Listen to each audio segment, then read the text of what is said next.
Is that pushing you to get to where you're wanting to be, to better your life in the long run? Now, you can always say, oh, it's gonna be a new year, new me, but are you really doing a new you? Is you wanna look back on the past and then think about the future. Get down to the nitty gritty of your goal. Hey guys, welcome back to my channel, or welcome if you are new here. It's your girl, Casey, and in today's video, we're gonna be talking about planning for 2025 and all the steps to make sure you are hitting all of your goals for this year. But without further ado, let's jump right into the video.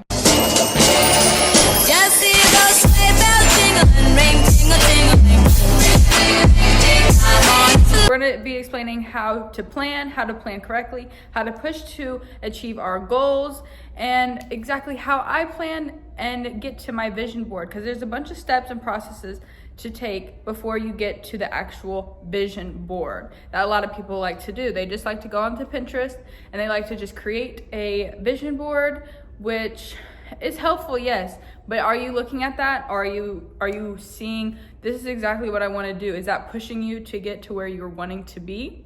Now, you can always say, oh, it's going to be a new year, new me. You're not really doing a new you.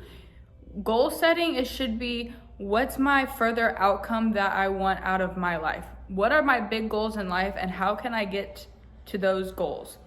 Every little goal that you do set, it should be pushing you to where you want to be eventually in life. I have such big goals, and so these little goals every year, every month, every week are going to help me to eventually get to that bigger goal that I have in life. So the big two things that we're going to be talking about is reset and plan. These are the two biggest things when it comes to goal setting and your vision board and everything like that. Is you want to look back on the past and then think about the future. Those are the two big things, and that's what's going to make you figure out what you want in life and what can cause you to stop getting to those goals and what can cause you to push yourself to those goals. So when I first started planning, I would just do the whole vision board idea. And yeah, it was fun because like, oh, this looks cute, I want to do this. Oh, this looks cute, I want to do this. But I had realized that's not getting me to where I eventually want to be. That's just me creating something for the time being. That's just me creating me for the looks. That's just me creating something that I could be like, yeah, I planned, but did I succeed to those? No, half the time I did not, because I wasn't really thinking about my past and my future. I wasn't really thinking about the bigger picture. So to start off, I use a planner. This is what my planner is for 2024. It does go into 2025, but I do plan to get a new one. And this is what I use. It does have the month in it, but I mainly use it for the week. I do usually just use this for YouTube planning and any events that I do have coming up. But in this planner that is very helpful, let's just go to November, it has goals to do and reminders, and then it has birthdays and stuff over here. So as you see, I've written a lot of things. You see some red X's, that means I didn't finish them. So in the goals, obviously I write down, what do I want to succeed in that month? Which you can go and you can create a digital planner. You can go buy a planner. It really, you don't have to spend anything, and you can just create one on a plain piece of paper. But you want to write down your, at least that month's goals or that week's goals. So that way you're like, what can I do so that I can get this done? I'm a very visual person, so when I see it on paper, it keeps a reminder, because I have so many things that go through my head 24/7, like the normal human being. You're always thinking of things, you're always doing things, so therefore your goals are not going to be stuck at the very front of your brain. So it's always good to write them down somewhere so that you can look back and you can see, oh yes, I need to do this, or oh yes, I forgot about this. But basically, yeah, like I said, I just use this for weekly and daily plans, and mainly for my YouTube. So a planner is a good thing if you're going to be doing exactly kind of what I said. But as far as the whole year, we are about to get into that right now. Before we get to the fun part of going on to Pinterest and looking at photos, creating our vision board, we're gonna open the app Notion. If you guys have never heard of Notion, Notion is a good note-taking and reminders app. I've been using it for a while now. I like to plan out my YouTube, I plan out my vision boards, I plan out pretty much anything, and it gives me reminders. Hey, you have this coming up, you need to do this. Or hey, are you close to doing this? You know, you can just set reminders for anything that you have in mind. So as we see, I already created my 2025 vision board pretty much. And before we get into just going straight into the goals, I want you guys to think of the word SMART. SMART stands for specific, measurable, achievable, relevant, and time bound. You want to use those key words. So just when you think of your goals, think of SMART. What is SMART? So when we say specific, when you say, I want to eat healthy, that's not very specific. What about eating healthy do you want to do? I want to lose weight and eat healthier. I want to cook a home-cooked meal once a week. That's being specific. Get down to the nitty-gritty of your goal and figure out exactly what it is that you want to do to better your life in the long run. And like relevant, what is relevant to you? You may see these other YouTube videos and they're like, I want to get in the gym. I want to better myself. You know, they just go off the simple topics. But if it's not relevant to you, like if you don't want to get back in the gym or get in the gym at all, don't put that on your vision board, because you're not going to push yourself to achieve that goal. You want to put goals down that are to you and what you want in the long run. Somebody may say, I want to be a millionaire, live in a mansion. So you're like, oh, I want to do that. But is that really what you want to do? Think about what makes you happy and what you're going to push yourself to achieve. So after you have gotten that SMART word down and you've thought about everything, hold on before we get to the goals. We're going to think about one more thing before we get to the goals. You want to think on this past year. So you want to look back at 2024 and you want to see what held me back. You want to look at your old goals. So what were my goals for 2024? And then check off and cross off which ones you did do and which ones you didn't do. If they're still relevant to you, then bring those into the next year, bring those into the next month, bring them into the next week. Whatever kind of goal setting you are doing, because these tips that I'm giving you can go for weeks, months, or years. But if you didn't achieve something last month, like me, I didn't buy a camera for myself for my YouTube. I'm gonna bring that into this month because I want to buy a camera. That's a goal of mine that I really want to do. Or go and look at what your goals were for last year. And then all the ones that you did not do, think about what held you back from succeeding to those goals. Was it finances? Was it uninterrupted plans that came in between? Think about what came in between you and that goal and what could have caused you to push through that. Say you're trying to save up some money and somebody's like, oh, let's just go on this random vacation or let's go out to the bar. That's not working towards what your lifetime goal is. So therefore, cancel out that and work on yourself. You should really be thinking about yourself. Yes, it is good to spend time with friends and family and do all that kind of stuff. But at the end of the day, like everyone wants to say, you have you at the end of the day. You are all you have. Make time for your friends, make time for your family. I'm not saying don't do that, but you're trying to get to your end lifetime goal. And to do that, you are the only one who's going to be able to push yourself to get there.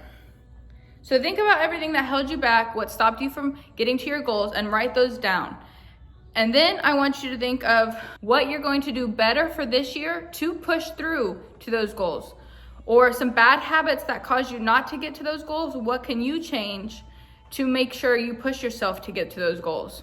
Once you have gotten all that stuff kind of written down and you have figured out, I know what I messed up on, I know what I could have done, I know what I'm going to do. Once you got those 3 topics written down or in your mind or jotted down, anything you want to do, now we're going to get into the goals.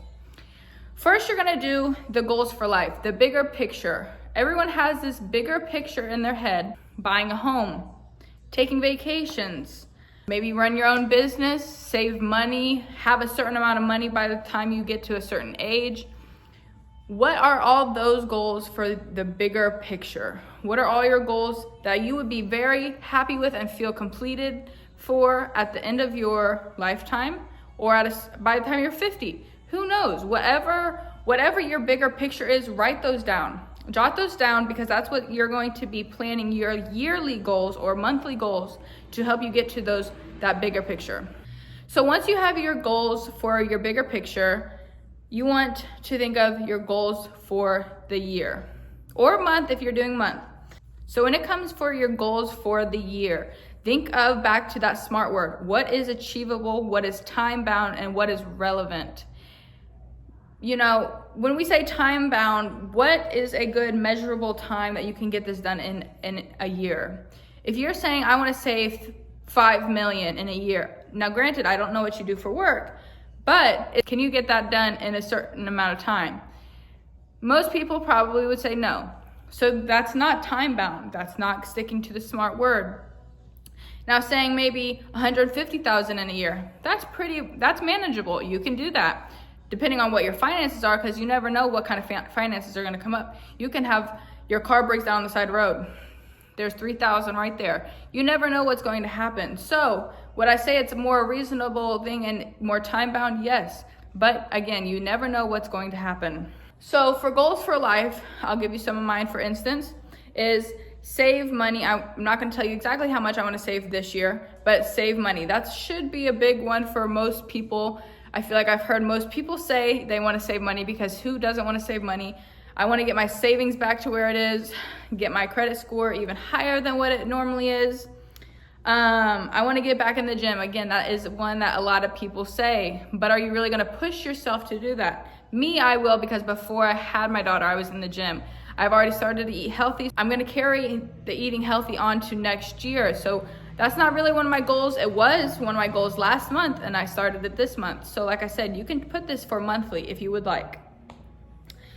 I want to build a stronger relationship with God. I feel like God is there for a lot of people. I am Christian, I am baptized, but I did steer away from all of that in my past, just with hanging around the wrong people, being in the wrong crowd. I didn't really believe in my beliefs. And so me and my boyfriend have talked about, we have a kid. We want to kind of build our relationship with God. And I feel like that is a good one for anyone or any religion, whatever you believe in. Build that relationship with that religion. That is going to be a key one when it comes to bettering yourself, mainly. I want to find new recipes to cook. Again, healthy. I'm on a keto, low calorie, high protein diet. I want to find more recipes that I can make, because I do only cook at home. I hardly ever eat out. And if I do, it's on a tradition. But I tend to find a good recipe. I like it, I make it the next week. I like it, I make it the next week. I like it, I make the next week. And that's a habit of mine. I want to break that habit and make new things, try new things, but as long as it's in my diet, because like I said, I am sticking to eating healthy and on my certain diet. So when you think of those goals for your year, what's going to be relevant for you and time bound for you in that year or month or week, whatever you're wanting to plan. Once you have those all written down, here comes the fun part. We are going over to Pinterest. For Pinterest, you're going to press the plus sign on your profile. We're going to create a new board. Now, Pinterest is very, very simple to use. If you type in any word, it'll pull up pictures. You type in gym, it's going to give you gym. If you put in money, it's going to show up money. So I've already got my 2025 goals already sort of started right here. So like I said, I want to buy a camera. I put in camera, I found a camera. Save money. We've got a picture of $100 bills. Who wouldn't want that, So you want to really think of the nitty gritty of what your goals are. Camera is a big one. So I just found just a picture of a camera. It wasn't like a bunch of cameras and a whole bunch of accessories in the background. It was just the camera. That is the main topic of one of my goals. So I'm just going to have that one photo. Consistency. Consistency also is a very big thing when it comes to goal setting, because are you going to be consistent with whatever you're doing to get to your bigger goal? So I just saved the consistency definition. Eating healthy, I have a bowl of fruit. I love fruit. I probably will never honestly stop eating fruit. And like I said, in the gym, we've got a cute picture of somebody in the gym. So really just look up any keywords of your goals and Pinterest will pop that up. Now, when you get your vision board done, whether you want to print it out, put it on your wall, put it as your lock screen, your home screen, shoot, even make a sweatshirt of it, you can pretty much do anything with photos nowadays. Whatever you want to do with it so that you are seeing it every day. Unless you're going to print out your notes and hang that on the wall, I would say photos are a little bit better to look at, but always keep those notes also in handy so you can be like, what did this picture mean? Oh yeah. But do whatever you want with that vision board. But that is everything that should be going into your vision board. Make sure you remember that SMART word that we talked about. And don't forget to give this a like, comment, and subscribe. And I hope you guys' 2025 goes just as amazing as you guys are. And with that being said, I'll see you guys in the next video. Bye, besties.